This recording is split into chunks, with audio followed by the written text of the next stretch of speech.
സമകാലികരായിട്ടുള്ള എഴുത്തുകാർ റഫീഖ് അഹമ്മദ് സാറ്, സന്തോഷ് വർമ്മ, പാട്ടെഴുത്തിൻ്റെ ഏരിയയിൽ നിൽക്കുന്നവരെ കുറിച്ചുള്ള ശരത്തേട്ടൻ്റെ ഒരു ഒപ്പീനിയൻ എന്ന് വെച്ചാൽ റഫീഖിൻ്റെ ഏറ്റവും വലിയ ഗുണം ഞാൻ കണ്ടില്ല.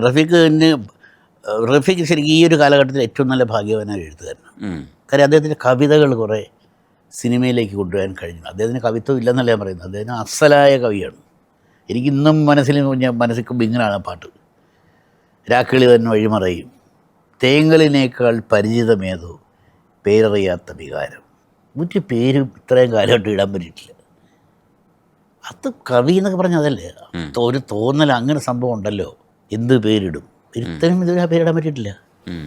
അല്ല, ഇതൊരെണ്ണം മാത്രമേ, വേറെ ധാരാളം പാട്ടുകളുണ്ട് റഫീഖിൻ്റെ. റഫീഖിന് അങ്ങനെ കുറേ അവസരങ്ങൾ കിട്ടിയിട്ടുണ്ട്.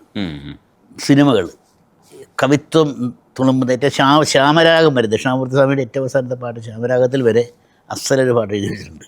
അത് കിട്ടിയിട്ടുള്ള വലിയ ഭാഗം. സന്തോഷിൻ്റെ കൂടെ സന്തോഷ് എത്രയും ഇതായിട്ട് കിട്ടുന്ന സിറ്റുവേഷൻ സന്തോഷം ഒരു പ്രസൻസ് കൊണ്ടുവരും. ഇപ്പം കാലമൊന്നു കാലാൽ കെട്ടിയിട്ട പിന്നെ തട്ടുവിട്ട പോലെ പന്ത് പോലെ പൊന്തി സൂര്യൻ, ഫുട്ബോളിൻ്റെ ഒരു കളിയായിട്ടുള്ള അതിനകത്തുള്ളതാണ്. സൂര്യനെ പന്താക്കി.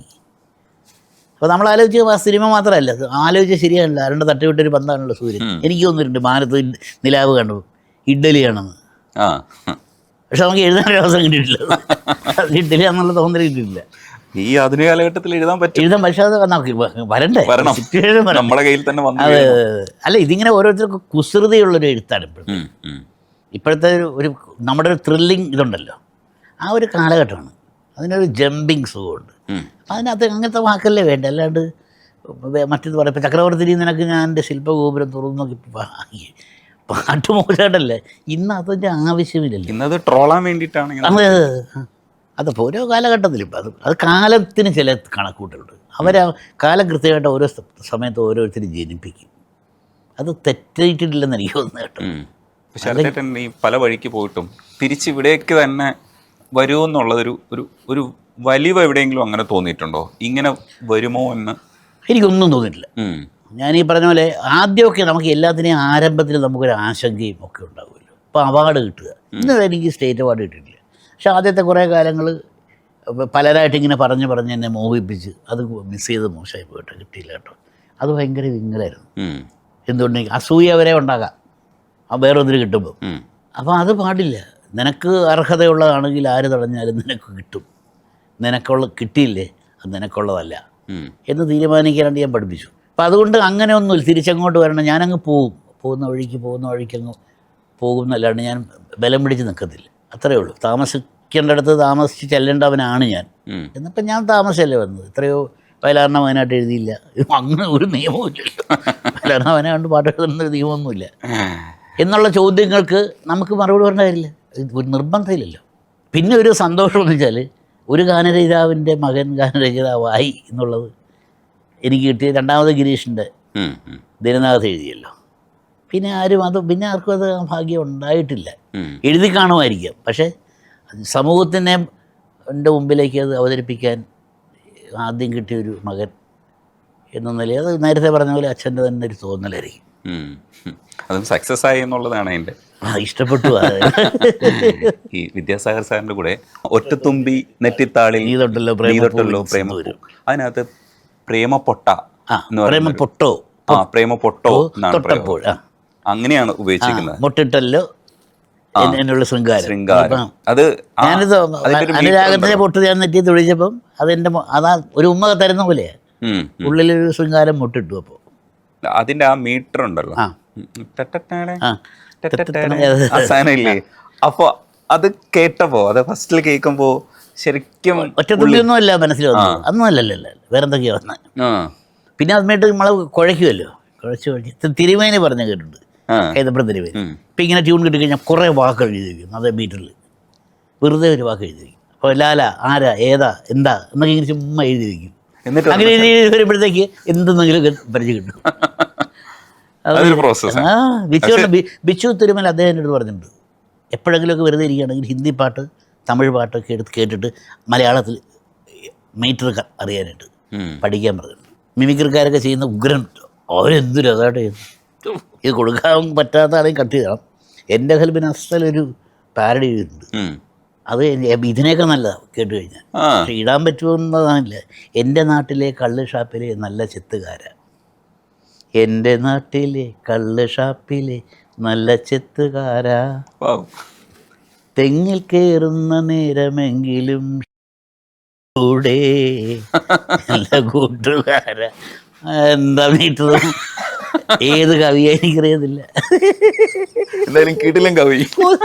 തോഴാണ്ട് പറ്റുമോ? ഞാൻ നാദർഷായെ വിളിച്ചിട്ട് ഞാനിതുപോലെ അഭിനന്ദിക്കും. ഞാൻ എല്ലാവരും വിളിച്ച് പറയും. ഇല്ലെങ്കിൽ നമുക്ക് മനസ്സിലൊരു അസൂയ ജനിക്കും. ഉം.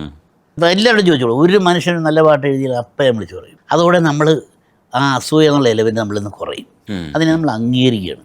ഉം. അത് ഞാൻ ചെയ്യാറുണ്ട്. ആരോടും ഇവിടെ ചോദിച്ചോളൂ, അതൊരു സുഖമാണ്. ഉം. അപ്പം എന്ന് പറഞ്ഞാൽ ഇത് പിന്നെ ഏത് വയലാറും ഒരു വയലാറിൻ്റെ മകനുമല്ല അവൻ, പക്ഷെ ചെയ്തതിൻ്റെ സാധനമുണ്ട്. വയലാർ എഴുതും. അത് രസമാണ്. അത് ഭയങ്കര രസമുള്ള പരിപാടിയാണ്. പിന്നെ ചാണ്ടി തൊഴിച്ചത് ഭാര്യയുടെ മുതുകത്ത്, ആ. ചാന്ത് കുടഞ്ഞൊരു സൂര്യ, നാദിഷ എഴുതിയതാ. ഉം.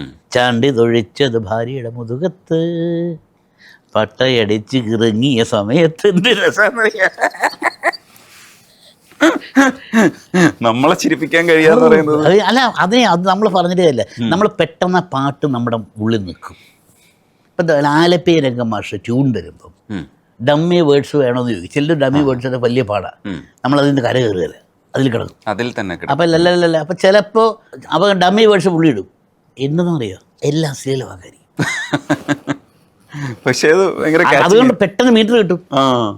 ആ വാക്ക് ആലോചിച്ചാൽ മതി, മീറ്റർ അതല്ലേ. ഇപ്പം മായിൽ തുടങ്ങുന്ന വാക്ക് കറക്റ്റ്, തലമുടി, അതാണ് വാക്ക്. പിന്നെ നമ്മൾ കേൾക്കണ്ട. അല്ല, അത് ഞാൻ പറഞ്ഞ അവിടെയൊക്കെയാണ് നമ്മൾ ഇതിനകത്ത് ഏതാണ് നല്ലത് ഏതാണ് ചീത്തയെന്ന് തരംതിരിക്കുവാനേ പറ്റൂല, അല്ലേ? അതുകൊണ്ട് ഇതിനെല്ലാം നമ്മൾ അത് രസമാണ്. ഇപ്പം എനിക്ക് കിട്ടാത്തൊരു അവസരം വേറെ ആൾക്ക് കിട്ടുമ്പോൾ അയാൾ നന്നായിട്ട് ചെയ്യുമ്പോൾ നമ്മൾ അതിനെ അഭിനന്ദിക്കല്ലേ വേണ്ട. ഞാൻ അങ്ങനെ പഠിച്ചിരിക്കുന്നു. ഞാൻ പ്രേമിച്ച് വേണ്ടിനെ വേറെ ആൾ കിട്ടുന്ന പോലെ ആ ബാക്കി തന്നെ കിട്ടിയുണ്ട്. അത് ഞാനൊരു ഉദാഹരണം പറഞ്ഞത് കേട്ടോ.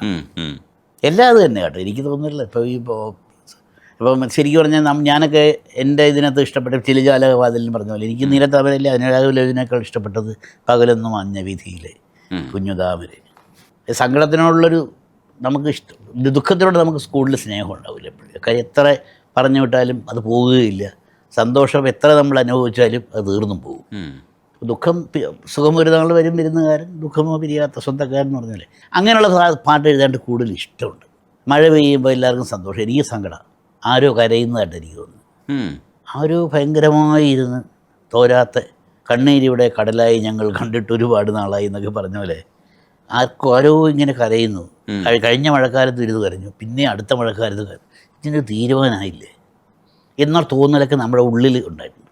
ദൈവത്തിന് നാട്ടിൽ നിന്നാണല്ലോ പെയ്യുന്നതാണല്ലോ വൈപ്പ്. അപ്പോൾ ദൈവം അവിടെ ഉണ്ടായിട്ട് പോലും കണ്ണിലൊന്ന് തൊട. പക്ഷെ മഴ പെയ്യില്ലെങ്കിൽ സംഭവം കഴിയുമല്ലോ. അതൊരു വശം, അതൊരു വേറൊരു വശം. പക്ഷെ നമ്മളിങ്ങനെ ചിന്തിക്കുമ്പോഴേ ഈ ഭ്രാന്താണല്ലോ എഴുത്തെന്നൊക്കെ പറയുന്നു. പകുതി ഭ്രാന്താണ്, ചെറിയ ഭ്രാന്തൊക്കെ വേണം. ഒരു ഭ്രാന്താണ് ആദ്യമാവരുത്. സാർ വെറുതെ ഒരു ഭാര്യയില് ഉണ്ണിമേനോൻ സാർ പാടിയിട്ടുള്ള ഓംകാരം ശങ്കിൽ ചേരും.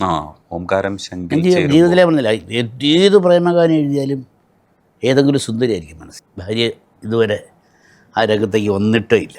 അപ്പം പക്ഷേ ഭാര്യയെ അതിനുള്ളൊരു പ്രായച്ചിത്തം തന്നു ഇങ്ങനൊരു പാട്ട് എഴുതാൻ.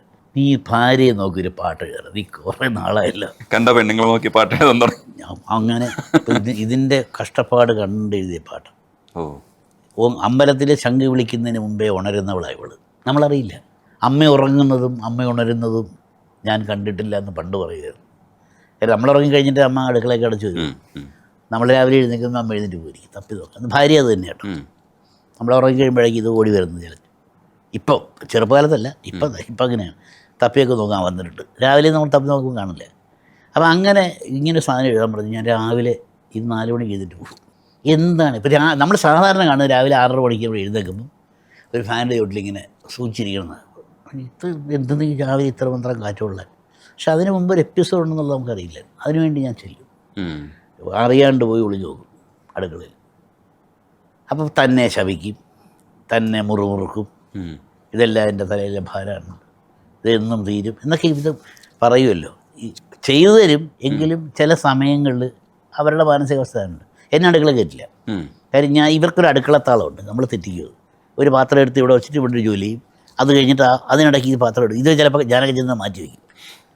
പക്ഷേ ഞാനിപ്പോൾ ഭാര്യ അറിയാണ്ട് തന്നെയാണ്. അപ്പോൾ രാവിലെ 6 മണിക്ക് എന്നിട്ട് കാറ്റ് കൊള്ളുന്നത് വലിയൊരു ജോലിക്ക് ശേഷമാണെന്നുള്ളത് പിന്നീട് അറിയുന്നത്. പിന്നെ ശംഖ് വിളിക്കുന്നതിന് മുമ്പ് ഈറൻ മാറുന്ന വെൺമലരാണ്. അവൾ കുളിച്ച് കഴിഞ്ഞിരിക്കുന്ന നേരം ഓരോ നാളും എങ്ങുമ്പോൾ തന്നെ വാടിയിരിക്കുന്നതൊക്കെ നമ്മൾ കാണുന്നുണ്ട്. പക്ഷെ അത് ഇതുകൊണ്ടാണെന്നുള്ള ബോധം നോക്കില്ലായിരുന്നു. അങ്ങനെ ആ പാട്ട് മുഴുവൻ ഓരോന്നും ഭാര്യയെ മനസ്സിൽ കണ്ടുകൊണ്ട് എഴുതിയ പാട്ട്. വെറുതെ അല്ല ഭാര്യ, വെറുതെ ഒരു ഭാര്യ എന്നുള്ളത് വെറുതെ അല്ല ഭാര്യ എന്നാണ് മനസ്സിലായത്. പക്ഷെ അത് കഴിഞ്ഞുള്ള ഗുണം വെച്ചാൽ നേരത്തെ ഓമനപ്പുഴയുടെ കാര്യം പറഞ്ഞ പോലെ കുറേ വീട്ടമ്മമാരെന്ന് വിളിച്ച് ഞങ്ങളുടെ വിചാരം ഞങ്ങൾക്ക് മാത്രമേ ഈ സങ്കടമുള്ളൂ. ചേട്ടനെ പോലെ അല്ലെങ്കിൽ സാറിനെ പോലെ വലിയവർ എന്ന് പറയുന്ന വീട്ടിലെ ഭാര്യയ്ക്കും ഈ ദുഃഖമൊക്കെ ഉണ്ടല്ലേ.